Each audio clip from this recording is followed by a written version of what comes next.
Guys now we start और next video lecture. इस बार जो एग्ज़ाम हुआ है CSIR नेट मैथ का, तो जो कुछ मेमोरी बेस्ड क्वेश्चन हमें मिले हैं उसका सॉल्यूशंस प्रोवाइड करने जा रहे हैं। एक बात और, अभी तक आपने चैनल्स को हमारे सब्सक्राइब नहीं किया है तो इसको सब्सक्राइब करें, और इस व्हाट्सअप नंबर पे जो क्वेश्चंस अगर आपके ध्यान में हैं तो उस क्वेश्चंस को आप भेज सकते हैं, हम डेफिनेटली उसका सॉल्यूशन प्रोवाइड करेंगे।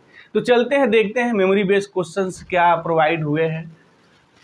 जैसे इसमें एक क्वेश्चन ये था कि अगर आर्डर ऑफ जी 10 है तो then possible class equation of the group. अगर क्वेश्चन यही है तो this is the very easy question कि अगर किसी भी ग्रुप का आर्डर 10 है तो उसका क्लास इक्वेशन हम कैसे बनाएंगे। तो दो बातें हो सकती हैं। अगर जी अबेलियन है, जैसे आर्डर ऑफ जी एक रिजल्ट है कि P इंटू क्यू हो और P हमारा Q-1 को डिवाइड न करता हो तो फिर वो साइक्लिक होता है। अगर डिवाइड करता है तो फिर वो या तो नॉन अवेलियन होगा, अगर अवेलियन हो गया तो साइक्लिक हो गया।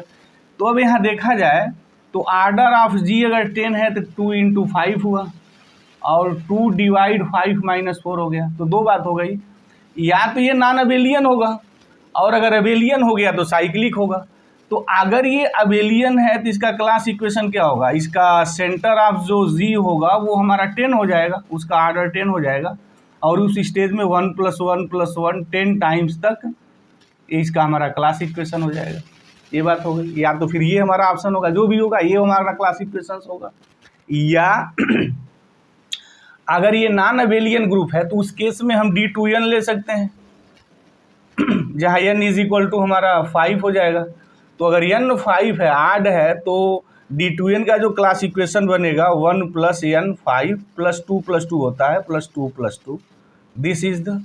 तो देयर आर टू पॉसिबिलिटी। ये पॉसिबिलिटी हुई क्योंकि अगर ये इसको डिवाइड करता है तो दो बात हुई, या तो ये साइक्लिक होगा, अगर नहीं हुआ तो नॉन अवेलियन होगा। तो नॉन अवेलियन होगा तो क्लास इक्वेशन ए होगा, और अगर अवेलियन हो गया तो साइक्लिक होगा, तो फिर ये क्लास इक्वेशन ए हो जाएगा। तो जो भी होगा ऑप्शन यहीं से बने होंगे। नेक्स्ट क्वेश्चन क्या है कि if F of Z complex का है, if F of z is entire function such that this much, तो देन वो ऑप्शन पूछा हुआ। ये भी इजी क्वेश्चन है।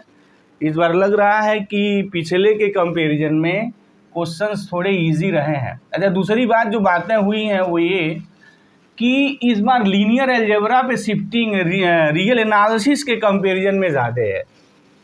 मतलब कि लीनियर अलजेब्रा पे क्वेश्चंस ज़्यादा बने हैं इन कंपैरिजन जो रियल एनालिसिस रहा है, जहाँ रियल एनालिसिस का काफ़ी बड़ी मार्जिन होती थी। बहरहाल जब पूरी चीज़ें आ जाएंगी तो सब कुछ पता चल जाएगा पूरा क्या है कैसे है। बहरहाल इसको देखते हैं। क्वेश्चन नंबर 2 क्या है, कह रहा है कि ये इंटायर है। तो इंटायर फंक्शन क्या है कि अगर वो कांस्टेंट है तब तो कोई बात नहीं, बट यहाँ कांस्टेंट तो होगा नहीं। अगर कांस्टेंट नहीं है तो फिर वो पॉलिनॉमियल होगा, तो ये भी पॉलिनॉमियल नहीं है। पॉलिनॉमियल नहीं होगा तो फिर ट्रांसडेंटल होगा। तो ट्रांसडेंटल टाइप दिया हुआ है। अब इसमें से पूछा है कौन सा ऑप्शन सही हो सकता है। तो यहाँ बड़ा कोई रिजल्ट ध्यान नहीं देते हैं। ऐसे क्वेश्चंस के लिए आप सीधे एलिमिनेट करिए और this is the very best. जैसे अगर हम यहाँ देखें, पहला पार्ट अगर देखते हैं, फर्स्ट क्या है, f of z is equal to CE⁻⁻⁻x + IY। अगर इसका माड ले लें तो ये माड हो जाएगा। तो माड ऑफ C इंटू E⁻⁻⁻IX और II² माइनस, तो ये प्लस हो जाएगा E⁻Y। तो माड ऑफ C और यहाँ इसकी value less than r is equal to 1 होगी, तो ये less than r equal to E⁻mod y, और ये ऑलवेज पॉजिटिव होगा तो हम इसको बाहर भी कर सकते हैं। तो फिर तो पहला ऑप्शन ही इसका सही हो गया, first option, this is the true year. तो जब पहला ट्रू हो गया, अगर ये MCQ क्वेश्चन है, बी पार्ट का क्वेश्चन है, तो बाकी देखने की ज़रूरत नहीं है, नो नीड। अच्छा, दूसरी बात, अगर यहाँ IZ लिखेंगे तो फिर जो है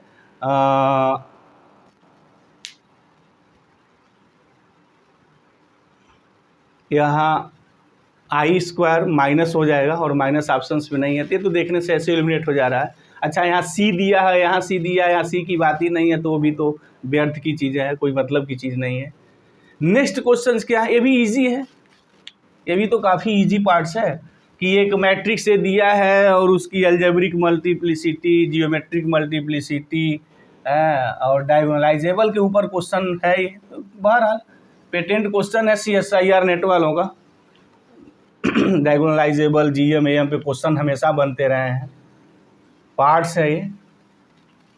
तो क्या है ये यह डायगोनल नहीं, एक ब्लॉक डायगोनल हो है, sorry, this is the block diagonal. ये हमारा कोई मैट्रिक्स है जो ब्लॉक डायगोनल है, तो कह रहा है कि उसका एम क्या होगा और जीएम डायगोनलाइजेबल है या नहीं है।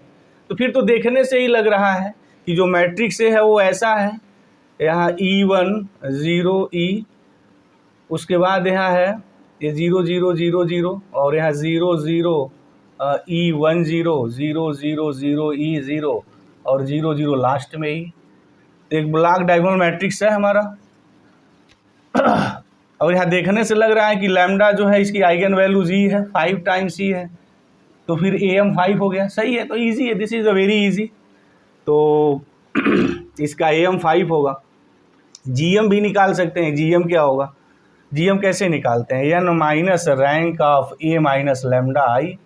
तो n मेरा हो गया 5 minus rank of A lambda, यहाँ E के करस्पॉन्डिंग अगर निकालना है तो EI हो गया यहाँ। तो अगर इसका रैंक निकाला जाए और मैट्रिक्स में के डायगोनल में से अगर E को हम सब्ट्रैक्ट कर दें तो फिर ये 0 हो जाएगा, ये भी 0 हो जाएगा और ये सारे मेरे 0 हो जाएंगे। तो देख रहे हैं कि इसका जो रैंक है, rank of this matrix is 2, तो क्या हो जाएगा 5 माइनस 2, दिस इज द 3। तो ठीक है, GM 3 होगा। अगर ऐसा क्वेश्चन है तो फिर तो बल्ले बल्ले है, फिर इससे इजी क्वेश्चन और क्या आप उम्मीद करते हैं कि CSIR नेट का बनेगा। उसके बाद कह रहा है कि ये इज नीलपोटेंट नहीं है, तो देखने से लग रहा है कि दिस इज नॉट नीलपोटेंट। हाँ, A माइनस EI ये जो मैट्रिक्स बना मेरा नीलपोटेंट है। तो अगर यही ऑप्शन है तो फिर तो क्लियर है व्हाट इज दिस। इसके बाद एक क्वेश्चन वो था कि ऑर्डर ऑफ G जो ईयर है इस साल 2023 पे क्वेश्चन बना था। तो फिर अगर ऐसा क्वेश्चन बना, अगर उससे चीज़ें कुछ पूछी जा रही हैं तो this is a very easy. बहरहाल